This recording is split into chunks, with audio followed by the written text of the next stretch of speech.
আজহারি আবার আসছে ফিরে কোরআনের ময়দানে, আমির হামজা সুর ছড়াচ্ছে ওয়াজে আর গানে।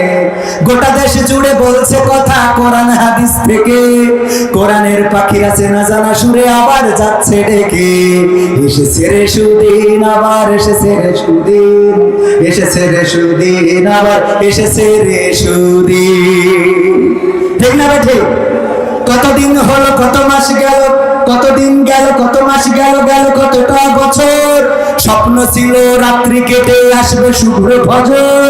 কতদিন গেল, কত মাস গেল, গেল কতটা বছর।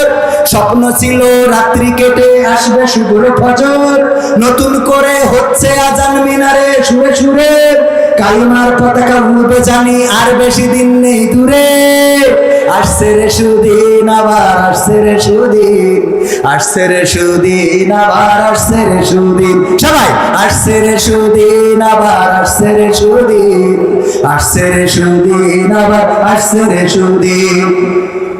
কত শত জন পথে চেয়েছিল আবার দেখা হবে, নুরানি রূপে মিষ্টি মুখে কোরআনের কথা কবে। কত শত জন পথে চেয়েছিল আবার দেখা হবে, নুরানি রূপে মিষ্টি মুখে কোরআনের কথা কবে। ওদের দিয়েই আলোকিত হবে সোনার বাংলাদেশ, দুঃখ ভুলে গিয়ে সুখ খুঁজে পেয়ে বলবে বাহ তো বেশ। আসছে রে সুদিন, আবার আসছে রে সুদিন, আসছে রে সুদিন, আবার আসছে রে সুদিন, আসছে রে সুদিন, আবার আসছে রে সুদিন, আসছে রে সুদিন, আবার আসছে রে সুদিন। ওদের মূল্য বোঝনি যারা বলছি তারা শোনো, এপারে তো সব শেষ নয়, ওপারের দিন ঘনো। ঠিক না বেঠে?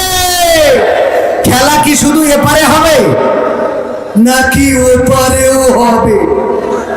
ওপারেও হবে, ওপারেও খেলা হবে, এপারে খেলা শেষ না। সম্মানিত ভাইয়েরা, সময় শেষ, শেষে এতটুকু বলতে চাই, সময় এসেছে পরিবর্তনের। সুতরাং আসুন আমরা আগে নিজেদেরকে পরিবর্তন করব। রাজি আছেন? নিজেদের পরিবর্তন না করলে সমাজ পরিবর্তন হবে না। নিজেদের পরিবর্তন করার জন্য শুরু করতে হবে ছোট্ট কাজটা দিয়ে। আর সেই কাজটা আপনাদের দিয়ে যাচ্ছি, কলা পাকাটা খেয়ে খোলাটা রাস্তায় ফেলবেন না, চিপসটা খেয়ে প্যাকেটটা রাস্তায় ফেলবেন না, কাঠি লজেন খেয়ে কাঠিটা রাস্তায় ফেলবেন না। এই পরিবর্তনটুকু যেই দিন আনতে পারবেন সেই দিন মনে করবেন আপনার দিয়ে পরিবর্তন আসবে। এর আগে পরিবর্তন আসা সম্ভব না, এত সোজা না। সর্বশেষ আর একটা কথা না বলি পাচ্ছি, কি দিন ছিল আর কি দিন আইলো। কথা বলার সময় ডানে ভাই আল্লাহর ওলিরা থাকতো, আল্লাহর ওলিদের চিন্তা করেই কথা বলতে হতো। চৌগাছায় এক চেয়ারম্যান বসা, বলতেছে আমি চেয়ারম্যান সাহেব, বললাম যাক মাশাআল্লাহ বসেন।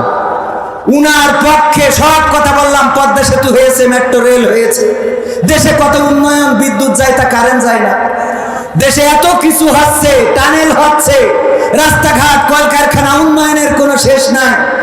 সারা 2 ঘন্টা ওয়াজের মধ্যে সব উন্নয়ন বলা শেষ। মোনাজাতের সময় বলছে হুজুর খালেদা জিয়ার জন্য একটু দোয়া করবেন। আমি বললাম কেন? বলছে আমি বিএনপি চেয়ারম্যান। সহ্য কি করা যায়? তার মানে বুঝে নেন কত কায়দা করে কথা বলতে হয়েছে। এরা বুঝেছেন? তাহলে আবারও দেখা হওয়ার প্রত্যাশা রেখে আজকের মতো আসসালামু আলাইকুম। নাকি আর একটু বলবো? সর্বশেষ আর একটা দাবি করি, ওগো বেনাপোলবাসী, কোরআনের কথা বলতে গিয়ে রক্ত দিয়েছে, ছাত্র শিবিরের ভাইয়েরা শহীদ হয়েছে, জামাতের নেতৃবৃন্দ শহীদ হয়েছে, ফাঁসির কাষ্ঠে ঝুলানো হয়েছে। বাংলাদেশের সূর্য সন্তানদেরকে কোরআনের পাখি যার তাফসীর শুনে বাংলাদেশের তাওহীদি জনতা উজ্জীবিত শুরু হয়েছে তা নয়, বাংলাদেশে অন্য ধর্মাবলম্বীরা পর্যন্ত কোরআনের পথে এসেছে, নিজেদের ধর্ম ত্যাগ করে ইসলাম ধর্ম গ্রহণ করেছে। সেই মানুষটাকে ইনজেকশন পুশ করে হত্যা করা হয়েছে। যারা কোরআন কায়েম বাংলার জমিনে হয়েছে দেখার জন্য রক্ত দিল, হাসতে হাসতে ফাঁসির মঞ্চে গেল, জীবন দিল, শহীদ হলো। এই জমিনে যাদের রক্তের দাগ লেগে আছে, যেই স্বপ্ন বুকে লালন করে তারা হাসি মুখে মৃত্যুকে বরণ করেছে, সেই স্বপ্ন কি অপূর্ণ থেকে যাবে? সেই স্বপ্ন যদি পূরণ করতে হয়, যেইভাবে আমরা 1952-তে বুকের রক্ত ঢেলে বাংলাদেশের ভাষা এনেছি, 71-এ আমরা প্রথম স্বাধীনতা এনেছি, 2024-এ আমরা দ্বিতীয় স্বাধীনতা এনেছি। ওগো তাওহীদি জনতা, আহ্বান করছি, সেই সিদ্ধান্ত নিয়ে কোরআনের ডাক যদি আসে, জামাতে ইসলামীর হাতকে শক্তিশালী করে রাজপথে থেকে বুকের তাজা রক্ত ঢেলে সেই রক্তের সাগরে সাঁতার কেটে কেটে কোরআনের পতাকা উড্ডীন করতে রাজি কারা কারা দেখতে চায়?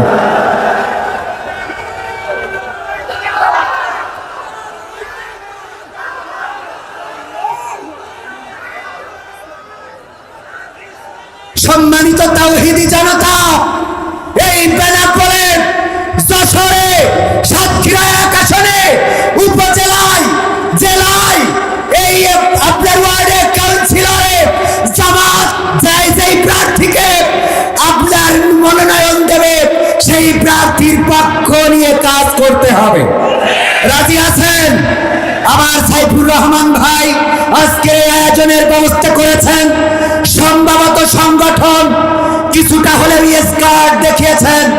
আগামীতে তাওহীদি জনতার হয়ে কাউন্সিলর পদে যদি লড়াই করে, দল মত নির্বিশেষে তাকে নির্বাচিত করতে রাজি আছেন? ইনশাআল্লাহ আল্লাহ সবাইকে সেই তৌফিক দান করুন, বলেন আমিন। দেখা হবে, দেখা হবে, দেখা হবে রাজপথে, কথা হবে ভোটের মাঠে। আসসালামু আলাইকুম।